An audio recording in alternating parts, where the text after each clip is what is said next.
Hello, my name is Mary Flanagan, and the topic I will be doing today is using the methods of the variable of separation on the wave equation. I found great interest in using the method of variable separation in the wave equation just because I found it interesting of how the two interacted with each other. These are the two equations two equations I got, so let's get started. Now, before we begin, let's first say that L equals pi due to the boundary conditions we have here, and C equals 1 because usually this is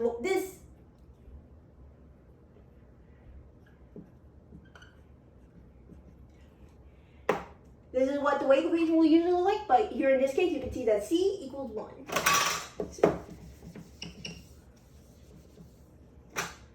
So our first step would be to set our general solution equal to 0. So, or at least t equal to 0 in the general solution. Now remember, cos 0 equals 1, sine 0 equals 0. So it's an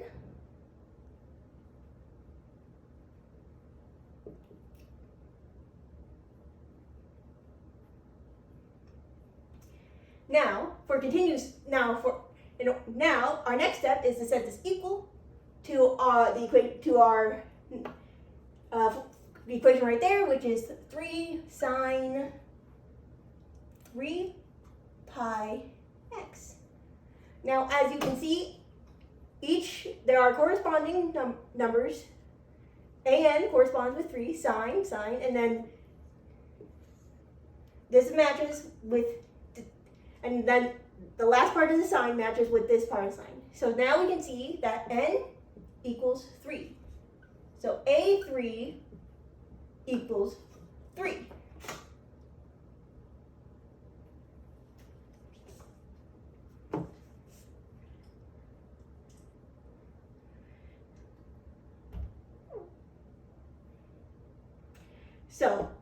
Okay. So now we have this. Our next step is going to be setting this to. I'm going to erase this and we're going to put. And now we're going to set our formula to the derivative of t. We're going to set general solution to the derivative of t.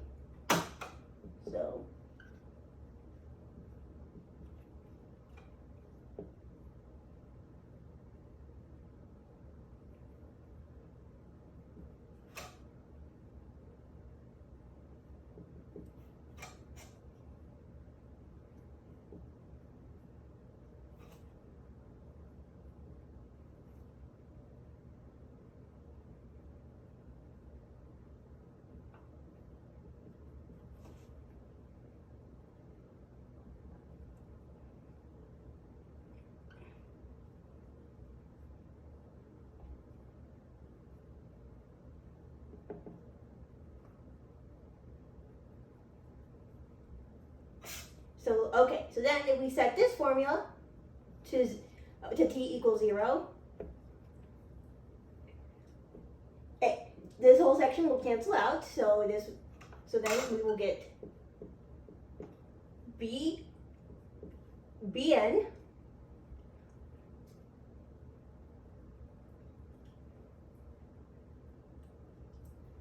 here's a t here.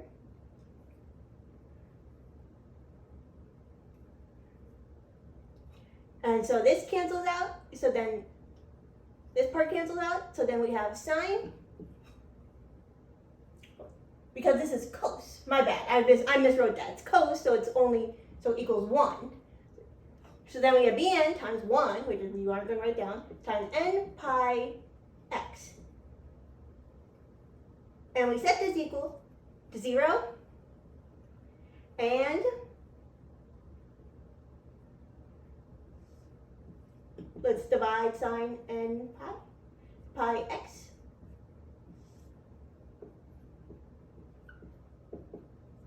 Okay, so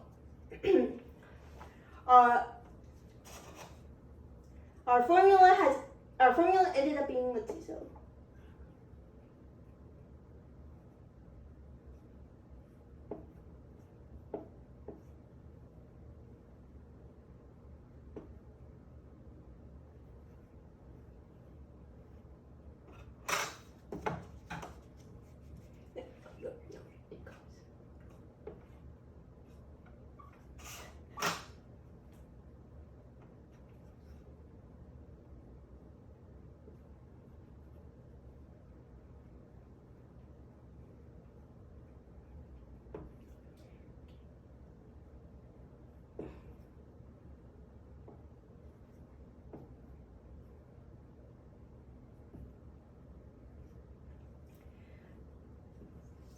This is our final solution for this problem here. So then, now let's go on to this problem, which is a little bit bigger. Now we're going to keep some things. Now some things are going to stay the same.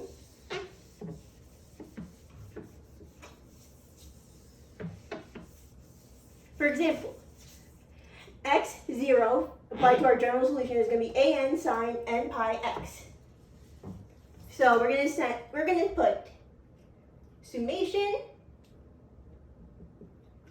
an sine n pi x equal to 34 sine 2 pi x plus 1/3 sine 5 pi x minus 7 sine 7 pi x plus sine 17 pi x. Now each of these different sections of the formula all correspond with an sine n pi x. So for example, this formula is a2 equals 34. This one is a5 equals 1/3. a7 equals -7. And a17 equals 1. Now, for our next step, we're going to go back to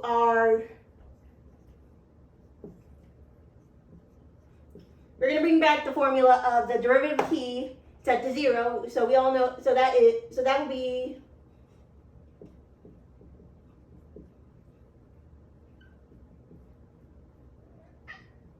ignore my cat, please. Sine x. Now this time, we're going to set it equal to sine 5 pi x. Now, then we set n equal to 5 in this equation. So b n sine 5 pi x sine 5 pi x. Now, will we do the division?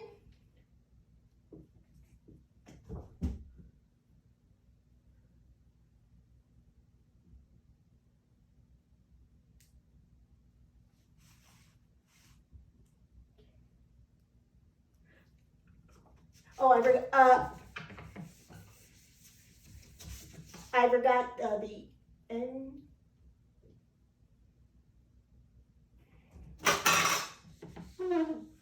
Okay, I made a small mistake here. Okay, because let's see, so.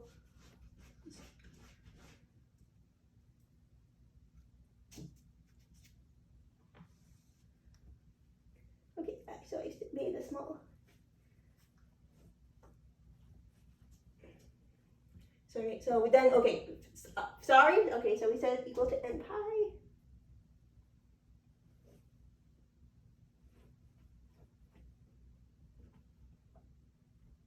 Sine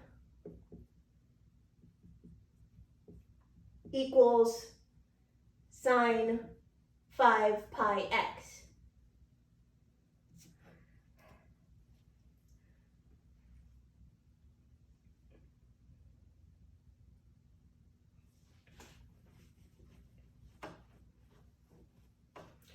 so let's see. So n equals 5, so then like Bn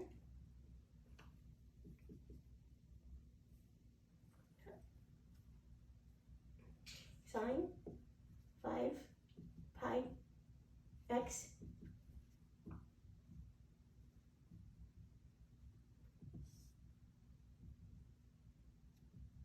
so if we divide both sides by sine pi x, we'll get Bn times 5 pi equals 1 divided by 5 pi.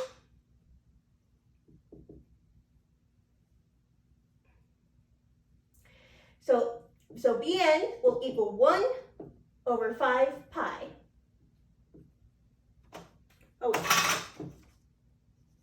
So because n equals 5, so this means B5 equals, B5 equals 1 over 5 pi. Now, I'm just going to erase this so we can write it all together.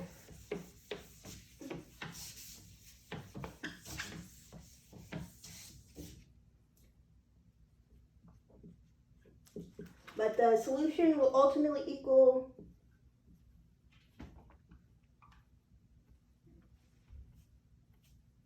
sorry, my hand is cramping. 2.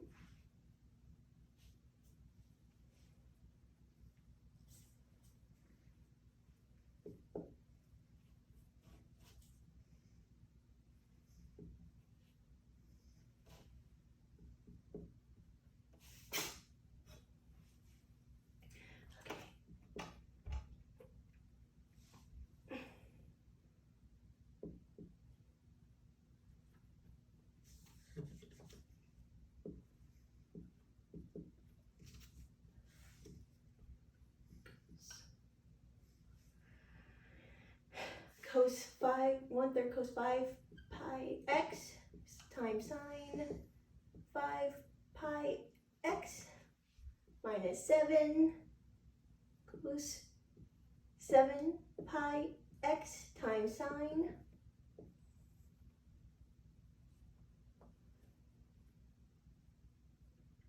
5 pi times 7 pi x plus sine 17 pi x times sine 17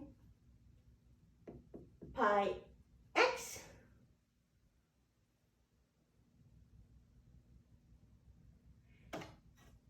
and finally plus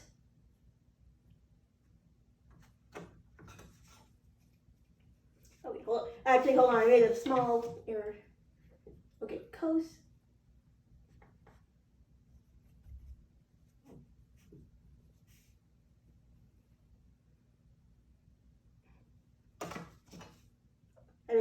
sorry guys, I've been making a little small mistake. So that's not an x, that's a t. Cosine 7 pi t times sine 17 pi x, and finally we've add our last part, which is b. So we have b5. So now we have 1 over 5 pi times sine 5 pi t times sine times 5 pi x. So this is our final solution. Those were the 2 examples I chose. So that was the 2 examples I chose for today. I hope I was able to teach you something. Please have a wonderful day.